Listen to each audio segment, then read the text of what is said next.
murakoze mbere byose ndagira ngo mbanze nshimire abantu bose bamfashije umugabo wanjye n'abana banjye banyitayeho bagakomeza kunyereka urukundo ngashimira abarwanashyaka bafite inkingi bakomeje kunyitaho uko bashoboye kose ngashimira ubuyobozi bwa RCS tumaranye iyi myaka 8 cyane ngashimira komiseri mukuru uhagarara RCS muri iki gihe kuko yazanye ikintu cy'ubumuntu mu magereza ngira ngo abantu bose bamenye mu myaka mazemo ubu hari ikintu cy'ubumuntu mu magereza y'u Rwanda ngira ngo mushimire nubwo hari taranoga ariko hari byinshi bakoze byiza. Hanyuma rero urambajije uti urugendo n'uruhe hashize imyaka 8 ndi muri gereza ariko nakomeje gukurikirana ubuzima bwo muri gereza bw'igihugu cyacu hari byinshi byagezweho ndetse hari n'byinshi abanyarwanda dushobora kugeraho dushyize hamwe. Sinshidikanya ko rero kuba abantu batavuga rumwe cyangwa batabona ibintu kimwe ubundi bigomba kutubera isoko yo kubaka igihugu cyacu mu mahoro tugagira imiyoboro inyuranye yo kwicishamo ibyo bitekerezo iha buri wese mu bwisanzure kuvuga icyo atekereza nta nkomyi kuko ari bwo buryo bwiza bwo gushyigikira iterambere rirambye ndetse no kubaka ejo hazaza heza ku rubyiruko.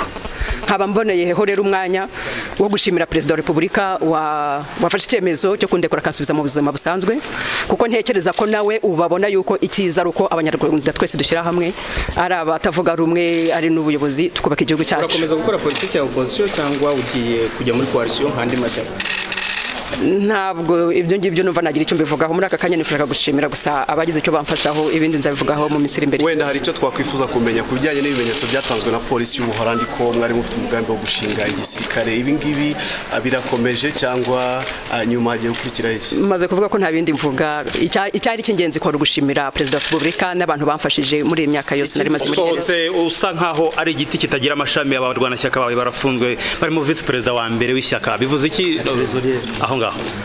Ntabwo ari ikibazo kuko nanjye igihe nari mfunze abantu bari bahari kandi ibintu byakomeje gukorwa ntabwo ari ikibazo kandi nabo uko nsohotse ntegeza ko nabo bazasohoka ntabwo ari ikibazo ndetse mboneyeho n'akanya ko gusaba Perezida wa Repubulika ubwo yakoze iki kimenyetso cyo kumfungura ko n'abagenzi banjye bose bafunze bazira ibya politiki bose nabo mu bushishozi bwe yari uburyo nabo basohoka. Ndagira ngo ndekera aho ngaho muhe na kizitisha murakoze. Igikurikiye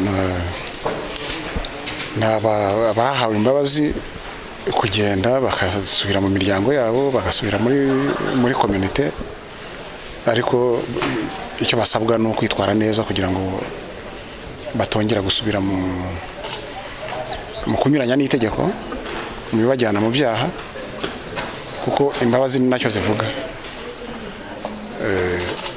Turabasaba yuko bakwitwara neza ntihongere guhura n'ibibazo byo kongera kunyuranya n'itegeko kugira ngo babe bagaruka hano. Abarekuwe ni bantu ki nabasabye imbabazi nabari bujuje ibyo bisabwa bijyanye n'ibyo twagiye tubona bikubiye muri iriya tangazo cyangwa wenda nabemeye bagasaba imbabazi? Ni bombi. Hari abasabye imbabazi